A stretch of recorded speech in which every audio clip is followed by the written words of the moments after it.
gonna do today? We're gonna learn and play, sing a song and pray. That's right. God really loves us. God really, really cares about you, me, our families. That's right. God's always right there. Ooh. Let me fix my curls. You've tuned into Cali'sworld. That's right, boys and girls. Welcome to Cali'sworld. Hey friends, I'm glad you're here. There's a big storm outside and... Whoa! Did you hear that? Don't worry. If I lose electricity, my computer is fully charged, so we'll be able to stay together. Wow! That was a big one! I don't mind storms as long as I'm inside and safe, but the dark is a whole other thing. I don't like it that much. How about you? It's just that some things look different in the dark, and not always in a good way. Sometimes in a confusing way, or even a scary way. Oh no! There goes the power.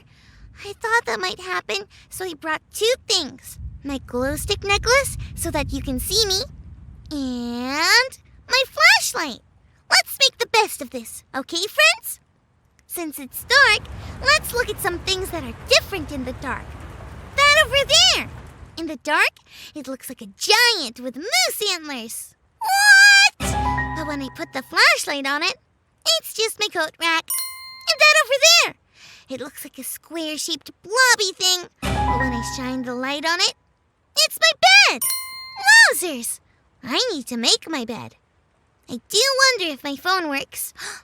Yes, it does work. Let me call my friend Grace.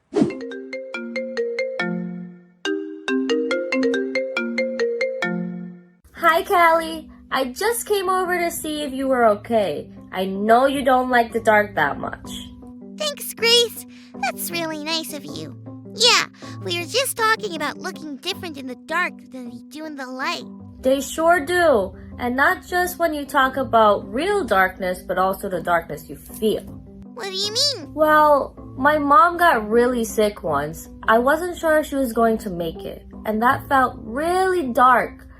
I was scared and confused, just like you are sometimes in the real dark. Oh, I see what you mean. Yeah, feeling scared and confused does feel like a lot like darkness. I wonder. What? Well, I have a flashlight for when it's dark. But what about when things feel dark? Is there a flashlight for that? I don't know. How about we keep wondering while we check out today's Bible story? It's time for today's Bible story, and it comes from the book of Mark, chapter 14. Jesus and his friends were about to share an important meal together. Jesus had a plan for where to prepare the meal. Jesus told them to go into town. There, they would meet someone who would already have a place all ready for them. So, Jesus' friends went into the city, and everything happened just the way Jesus said it would. That evening, Jesus and his friends arrived for the feast. While they were relaxing at the table and eating, Jesus told them that one of them would betray him. Betraying someone was very bad. It's like breaking a promise or turning your back on someone. You see, there were people who didn't think that Jesus was God's son or their savior. They thought Jesus was a liar.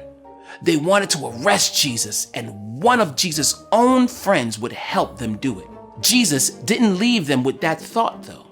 Jesus gave thanks for the meal and shared with his friends. He took the bread and broke it.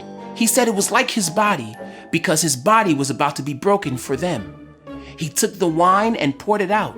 He said this was like the blood that will be spilled for them. This all can seem pretty dark. But Jesus was giving them this food as a sign of hope. A sign is something that stands for or makes you think of something else. Jesus wanted them to remember when they ate the bread and drank the wine. That stood for the hope and light even in dark places.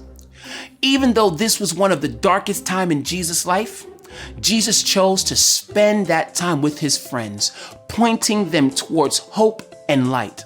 When the days up ahead look dark, Jesus can do that for us too. Because Jesus is the light in the darkness. Wowzers! Wowzers! Jesus is like a flashlight for the darkness we can feel. Yeah, I guess he is. That's pretty cool. Actually, that makes sense.